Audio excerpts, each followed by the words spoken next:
Ngayong araw pala guys, may tatatuan tayo.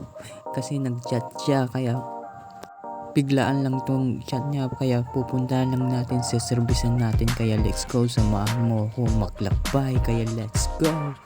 Nagpalit pala ako ng cup kasi ang pangit. Ito yung naisipan kong cup, kanina suot ko na yan. Kaso pinalik ko eh. Kaya ito na lang naisipan kong isusot kasi tingnan mo naman, maangas tingnan. Nakabayay na pala ako niyan. May kasama pala ako niyan, yung pinsan ko. Sinamahan niya ako para may tumulong sa akin. Hindi ko na siya na video kasi tulog siya, kaya nakakaya naman kung bibidyoin ko pa, no. Patingin-tingin pa ako niyan sa kabila, sa gilid, kung ano-ano ginagawa ko. Nililibang ko kasi kinakabahan ako sa tatatuan ko. Kaya bahala na kung anong resulta mamaya. Bahala na si God kung anong resulta ng tattoo ko. Kung isa ka rin sa tulad ko nangangarap, bigyan mo ng sipag yung sarili mo, tiyaga, maniwala ka sa sarili mo.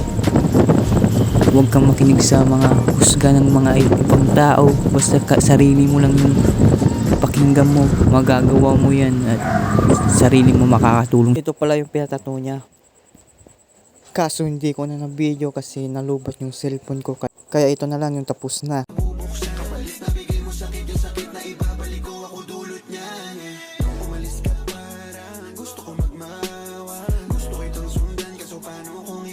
Kasama, sugat sa puso yung tama. Di na ako nangihinayang.